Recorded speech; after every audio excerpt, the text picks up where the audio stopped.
السلام علیکم dear students. Board summary کو پڑھنے سے پہلے میں آپ کو یہ بتاؤں کہ آج ہمارا ایک نیا لیسن شروع ہونے کو جا رہا ہے. تو یہ ایک کہانی ہے. اس کہانی کو آپ سے یہی امید ہے کہ آپ اسے غور سے سنیں گے اور اس ویڈیو کو واچ کریں گے. تو پہلے میں بتاؤں یہاں پر کہ بورڈ سمری. تو بورڈ سمری ہماری ہے کلاس 8th. یہاں پر ہے سبجیکٹ انگلش اور ہمارا ٹاپک ہے آج ایک سٹوری رستم اینڈ سہراب. تو ہمارا سب ٹاپک ہے کہ انٹروڈکشن پہلے اور اس کے بعد ہم اس کے متعلق ایک پیرا بھی پڑھیں گے. تو پیسیجز فار کمپریہنشن. تو پہلے اس سٹوری کو جو کافی زمانہ سے مشہور ہے، کبھی ہم اپنے نانا نانی دادا دادی سے بھی سنا ہوگا کہ رستم اور سہراب یہ کس لیے مشہور ہے. اگر آپ اس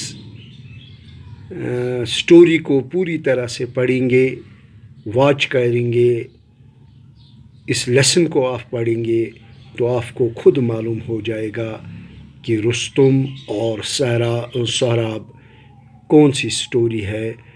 تو اس کے متعلق آج ہم پڑھنے جا رہے ہیں. رستم اور سہراب یہ سٹوری 4 ہے. رستم اینڈ سہراب. رستم اور سہراب فارس جو آج کل ایران ملک کہلاتا ہے، اسی کے دو باشندوں، اس کے دو شہریوں کی ایک دکھی کہانی ہے. رستم جسے ایران کا فارس کا ہیرو، جسے ہم بہادر آدمی بھی کہتے ہیں، یہ رستم فارس کا بہادر آدمی ہوتا ہے. اور بادشاہ جو اس ایران کا کائکیوس کے چہتوں میں سے ایک ہے، جو باشندے اس کے پسندیدہ تھے اپنے ملک کے، ان میں سے سب سے زیادہ چہیتا وہ رستم تھے. سہراب رستم اورتنی ماہ کا بیٹا ہے. رستم اور تنی ماہ کا بیٹا ہے. رستم اور سہراب میدانی جنگ میں پہلے ہی زندگی میں کبھی نہیں ملے تھے. رستم ایک بہادر آدمی کے ساتھ ساتھ جنگ اور لڑائی پہلوانی میں کافی لوہا منوایا دنیا میں. رستم اور سہراب، میں نے پہلے بھی کہا کہ میدانی جنگ میں یا لڑتے لڑتے اپنے بادشاہوں کی لڑائی جو ہوتی تھی اس میں وہ کبھی پہلے زندگی میں کبھی نہیں ملے، کیونکہ اور کوئی رستم سے لڑنے کی جرت یا ہمت نہیں کرتا۔ رستم بہت بہادر تھے، اس لیے سہراب کو مشہور روایتی ہیرو سے لڑنے کے لیے یا سہراب کو اپنے رستم سے لڑنے کے لیے بھیجا جاتا ہے۔ نہ رستم کو معلوم تھا نہ سہراب کو معلوم تھا کہ آپس میں ایک خونی رشتہ ہے، وہ یہ نہیں جانتے تھے، اس کی ان کو علمیت نہیں تھی، تو ایک دوسرے سے لڑنے کے لیے سہراب کو مشہور اس روایتی ہیرو رستم سے لڑنے کے لیے بھیجا جاتا ہے، حالانکہ سہراب جانتا ہے کہ وہ رستم کا بیٹا ہے۔ بیٹے کو معلوم ہے کہ رستم اس کا باپ ہے، لیکن بدقسمتی سے رستم جو اس سے مار ڈالتا ہے اس سچائی کو نہیں جانتا ہے۔ تو یہ کافی دکھ بھری کہانی ہے۔ اس کو پڑھنے کے لیے یہ آپ کی بک میں ٹیکسٹ بک میں سٹوری نمبر 4۔ تو یہاں سے اب ہم، یہ تو ایک انٹروڈکشن تھی، یہاں سے اب ہم شروع کرنے جا رہے ہیں کہ اس کا پہلا پیج نمبر 100 مینز 100، تو پیج نمبر 100، تو اس کو ہم دیکھیں گے اور اس کا پہلا پیرا ہم پڑھیں گے۔ Long ago there lived a Persian, now Iran, a great soldier called Rustum. بہت عرصے پہلے فارس، جس کو ہم کہتے ہیں آج کل ہم اس کو ایران بھی کہتے ہیں، تو اس ایران میں، اس فارس میں رستم نام کا ایک عظیم فوجی رہتا تھا، گریٹ سولجر۔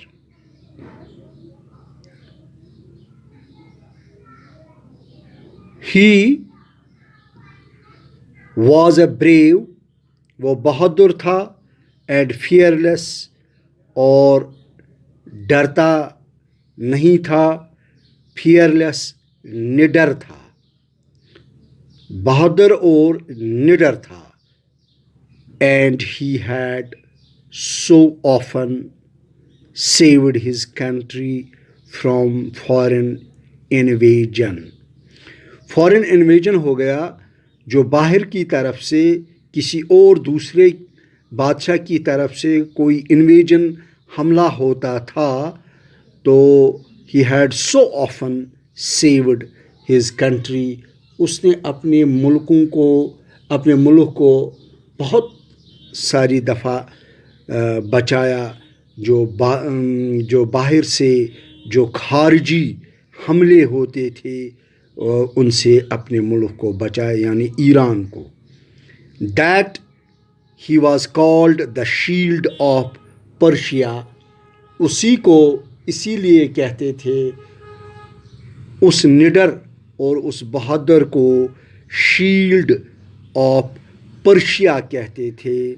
وہ دشمن سے، وہ غیر ملکی حملوں سے بچایا جاتا تھا، پھر اس کو فارس یا ایران کی ڈال، شیلڈ ڈال، جیسے شیلڈ وہ ہو گیا جب کوئی تلوار کی جنگ دو حریف آپس میں کرتے ہیں، تو جو ان کے بائیں ہاتھ میں ایک وہ لوہے کا جو پٹا جیسا ہوتا ہے، تو اس کو اپنی باڈی کے ساتھ سامنے رکھ کر، اپنے جسم کے سامنے رکھ کر، تاکہ حریف کی تلوار سے زخمی نہ ہو جائے، تو اس کو یہی ایوارڈ دیا گیا تھا، یہی نام دیا گیا تھا، دا شیلڈ آف پرشیا یعنی فارس کی ایران کی ڈال.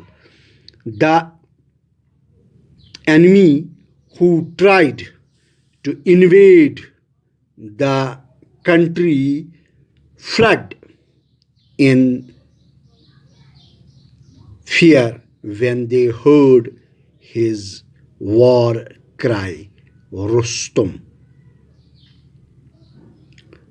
وہ دشمن جو اس کے ملک پر حملہ کرنے کی کوشش کرتے ڈر کے مارے بھاگ جاتے ہیں جب وہ اس کا جنگی نعرہ رستم سنتے تھے. When they heard his war cry, تو دشمن اس کے خوف سے دور دور بھاگ جاتے تھے. Persia is safe as long as Rustum leads our soldiers, said Kaikous king. جو اس فارس کا بادشاہ تھا وہ یہ کہتا تھا کہ ایران تب تک، فارس تب تک محفوظ ہے جب تک رستم ہمارے فوجیوں کی قیادت کرتا ہے. Persia is safe as long as Rustam leads ہو گیا قیادت، آف آور سولجرس ہماری فوج کی قیادت.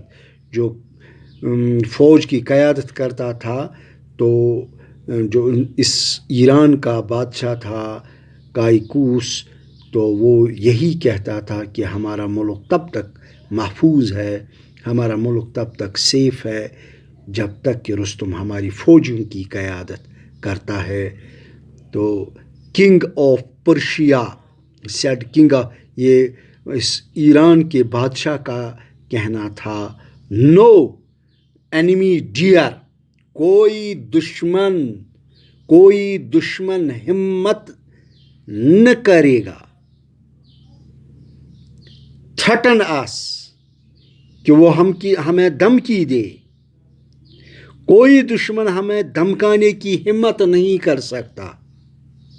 Threaten us if any does, اگر کسی نے ہمیں دھمکایا، ہی شل سفر اے کرشنگ ڈیفیٹ، تو اس کو ایک کچل دینے والی ہار کا سامنا کرنا پڑے گا. انلیس رستم از کلڈ، جب تک رستم مارا نہیں جاتا.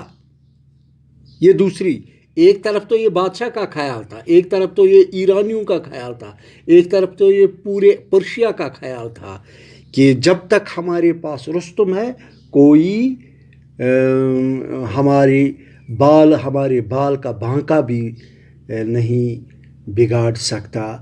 تو اتنی ان کو اس فوجی، اس ہیرو، اس بہادر کی عزت ہوتی تھی کہ وہ اس فارس کے فوجیوں کی قیادت کرتا، اور جس جنگ میں، جس فورن انویژن میں کوئی بھی ایران پر حملہ کرتا تو اس بہادر کی وجہ سے ان دشمنوں کو ہار کا سامنا کرنا پڑتا ہے. تو دوسری طرف جو رستم کے جو فارس کے دشمن تھے ان کا کیا اب کہنا تھا، انلیس تب تک رستم از کلڈ، رستم مارا نہ جائے، جب تک نہ رستم مارا جائے، our armies can never hope، ہماری فوج کبھی امید نہ رکھ سکے to see victory، کہ وہ کسی کامیابی، کسی فتح کو دیکھے. یہ سوال ہی پیدا نہیں ہوتا کہ جب تک فارس کی آرمی میں، ایران کی فوج میں رستم جب تک ہے، جب تک یہ بہادر آدمی ہے، تب تک ہم لفظ فتح کو، یہ لفظ فتح کا وہ مزہ اپنی زبان پر نہ لے سکے جب تک کہ اسے مارا نہ جائے. وکٹری. دا اینیمیز دشمن آف پرشیا ایران کے یوز ٹو سے اکثر وہ کہ فارس کے دشمن کہا کرتے تھے جب تک رستم نہیں مارا جاتا تب تک ہماری فوجیں کبھی فتح کی امید نہیں کر سکیں گے. یہ سارا ان دشمن فارس کے دشمنوں کا کہنا تھا. تو dear students, here I want to conclude this lesson, this chapter. So watch this lesson, and as I said that your exams are approaching fast after Eid. تو آپ سے یہی امید ہے کہ آپ اس لیسن کو اچھی طرح سے پڑھیں, لکھیں, اور اپنی بک کو سامنے لا کر میں نے جو ایک ایک ورڈ کر کے ہر لیسن کو پڑھایا ہے اس کو دیکھیں گے. تو تب تک مجھے کل تک, جو کل تو چھٹی ہے, پرسوں بھی چھٹی ہے کیونکہ عید قربان کے 2 دن چھٹی ہوتے ہیں, چھٹی ہوتی ہے. تو انشاءاللہ 2 اگست کو 2 یا 3 اگست کو پھر ملاقات ہوگی. تب تک میں آپ سے اجازت چاہتا ہوں. Thank you. یہاں میں آپ سب کو اس عید پر تمام اپنے طالب علموں کو عید مبارک کہتا ہوں اپنی دل کی عمیق گہرائیوں سے. تو میں اب یہاں سے آپ سے رخصت چاہتا ہوں. السلام علیکم.